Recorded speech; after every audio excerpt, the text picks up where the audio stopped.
కర్మాగారం యొక్క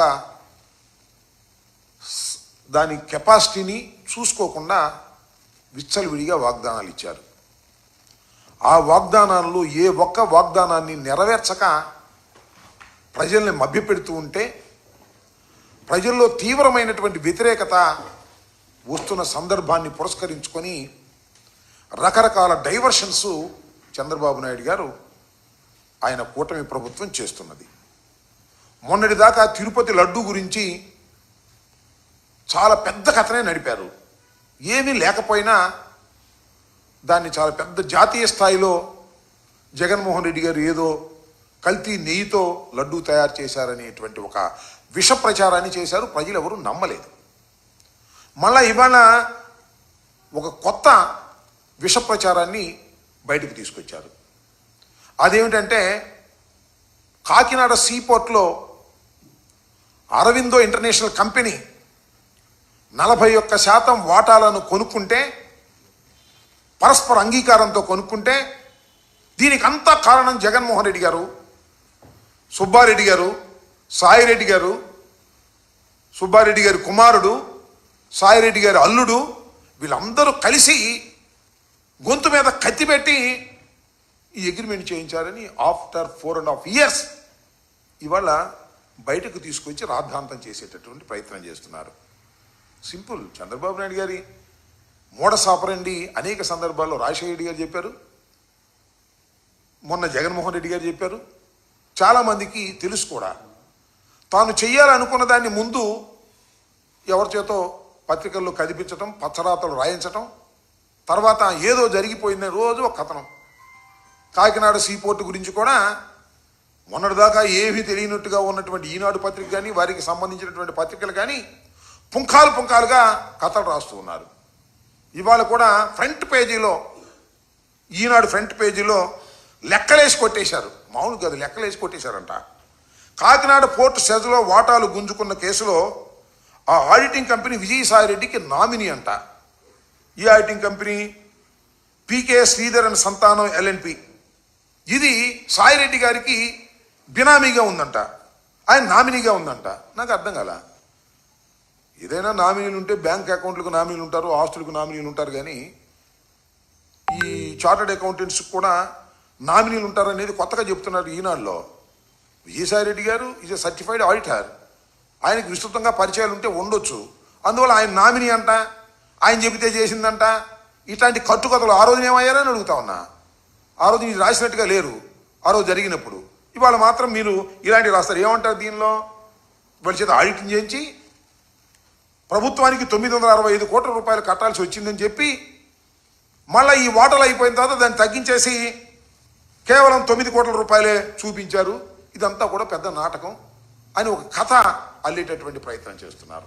నేను మనవి చేస్తున్నా, ఇవాళ ఏ కంపెనీ అయినా, అది ప్రభుత్వ సంస్థ అయినా మరొకటైనా, ఆడిటింగ్ ప్రతి సంవత్సరం జరుగుతూ ఉంటుంది. అలాగే సీపోర్టు సంబంధించి కాకినాడ సీపోర్టు కూడా ప్రతి సంవత్సరం లాగానే ఆ సంవత్సరం జరిగి ఉండొచ్చు. జరిగితే ఇదిగో ఇవి ఉన్నాయని చెప్పేసి వాళ్ళు బయట పెట్టచ్చు. ఆ బయట పెట్టిన తర్వాత ఎక్స్ప్లెనేషన్ అడుగుతారు. ఎక్స్ప్లెనేషన్లో సాటిస్ఫై అయిన తర్వాత కొన్ని తొలగిస్తారు. ఇన్కమ్ ట్యాక్స్ వాళ్ళు మాకు నోటీస్ ఇస్తారు అనుకోండి, కాసేపు మీరు 50 లక్షలు కట్టాలని. ఎందుకు కట్టాలండి అని మన ఆడిటరు ఇదిగో దీనికింత అని వివరణ ఇచ్చిన తర్వాత 50 లక్షలు కాదులండి, 3 లక్షలు 4 లక్షలు అయింది, 10 లక్షలు అయింది కట్టండి అంటారు. ఇది సర్వసాధారణంగా జరుగుతున్నటువంటి అంశం. ఇది ఈనాడు కూడా తెలుసు.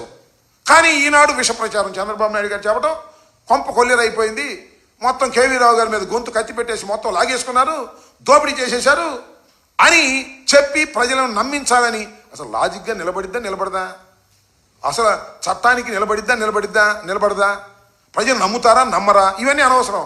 రాసేద్దాం, నమ్మేవాళ్ళు నమ్ముతారు, నమ్మనోళ్ళు నమ్మరు అనేటువంటి ఒక పద్ధతుల్లో ఈనాడు పత్రిక చేస్తున్నటువంటి వ్యవహారం. చాలా సందర్భాలు తెలుగుదేశం వాళ్ళు అంటారు, సాక్షి పత్రికలు ఏమైనా రాస్తే సాక్షి అవినీతి పుత్రిక, అవినీతి డబ్బుతో పెట్టారు, జగన్మోహన్ రెడ్డి గారు ఏం చెప్తే అది రాస్తుంది అని. ఇవాళ మీదేం పత్రిక అంటున్నా? ఈనాడులో పత్రికలో రాస్తున్నటువంటి రాతల గురించి కాదు, అసలు ఈనాడు పుట్టకేంటని అడుగుతా ఉన్నా. ఈనాడు అనేదే మోసపూరితమైన పత్రికగా పుట్టింది.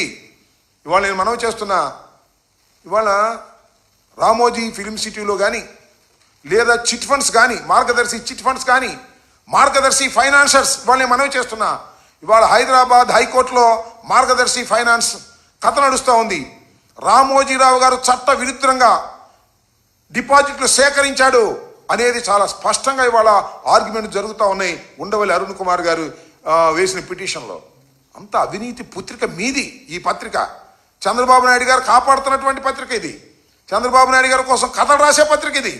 అలాంటి పత్రిక మీద, పత్రికలో ఇవాళ పుంఖాలుగా సాయిరెడ్డి గారి మీద, వాళ్ళ మీద, వీళ్ళ మీద పరస్పర అంగీకారంతో 41.12% తీసుకుని మార్పు చేసుకుని ఆర్ఓసి దగ్గర వీటన్నిటి దగ్గర కూడా మార్పు చేసుకుని ఓ చట్టబద్ధత పొందినటువంటి దాన్ని ఇవాళ అధికారంలోకి రాగానే ఆ కేవీలోని బొట్టు రావడం, అబ్బాయి నువ్వు కంప్లైంట్ ఇవ్వడం, నీకేం కావాలో చేసి పెడతామని చెప్పడం, లేదా బెదిరించడం, లేదా బుట్టలో వేసుకోవటం. అదేమంటే మావాడు కాబట్టి వేసుకోవడం, ఆయన మీద కంప్లైంట్ ఇవ్వడం, రిజిస్టర్ చేయటం, లుకౌట్ నోటీస్ ఇవ్వడం, వీలైతే అందరిని లోపలేసేస్తామని బెదిరించడం. This is the black mailing politics Chandrababu Naidu గారు ఆడుతున్నారు. దాహం తీరలా ఆయనకి.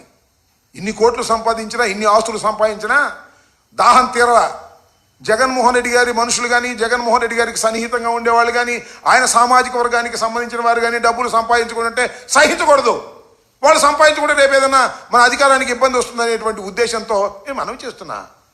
500 కోట్ల రూపాయలు ఇచ్చారండి ఈ అగ్రిమెంట్ చేసుకున్నప్పుడు. 41.12కి 500 కోట్లు, 949 కోట్ల రూపాయలు ఇచ్చి చేసుకుని ఊరిని అబ్బాపురిగా చేసుకోలేదే, అన్నీ అయిపోయినాయే. ఆ తర్వాత మళ్ళీ వాళ్ళ మేము అధికారంలోకి వచ్చాం కాబట్టి ఈ కేసులు తోడదాం, ఈ ప్రాపర్టీస్ డిస్ప్యూట్స్ తేల్దాం, ఇబ్బంది పెడదాం, వీలుంటే నొక్కేద్దాం. నొక్కటం మీ వల్ల కాదని కూడా ఈ సందర్భంగా నేను మనవి చేస్తున్నా. అదేమంటే PKL Sridhar and company and సంతానం ఎల్ఎల్పి ఇదేదో బినామీ కంపెనీ అనో లేకపోతే సాయిరెడ్డి గారి సొంత కంపెనీ లాగా చెప్పేటటువంటి పరిస్థితులు మీరు తీసుకొస్తున్నారు. చాలా దుర్మార్గంగా చంద్రబాబు నాయుడు గారు ఈనాడు, పచ్చపత్రికలు వారికి ఉన్న బలాన్ని ఉపయోగించేటువంటి కార్యక్రమం చేస్తున్నారు. ఇంకోటి కూడా చెప్తున్నా, నేను డైరెక్ట్గా కేసే పెట్టొచ్చుగా. మొట్టమొదటి రోజునే అటు బెటరు. ముందు ఒక ఆయన పంపించారు మహానుభావుడిని. వెళ్ళి ఆయన పీడిఎస్ రైస్ పట్టుకుంటా అన్నాడు. అది పట్టుకోలా. సీజ్ ది షిప్ అన్నాడు. అది కాల. అసలు సీజ్ ది షిప్ కాదురా బాబు, మొత్తం పోటీనే చేద్దాం అనుకుంటున్నారు. ఏంది నాకు అర్థం కాల. మొట్టమొదటి చెప్పొచ్చుగా. కానీ ఒక్క విషయం మాత్రం నాకు బాగా నచ్చాడబ్బా, చంద్రబాబు నాయుడు గారు పవన్ కళ్యాణ్ గారిని ఎంత చక్కగా ఉపయోగించుకోవాలో అంత చక్కగా ఉపయోగించుకున్నాడు. ఎందుకో తెలుసా?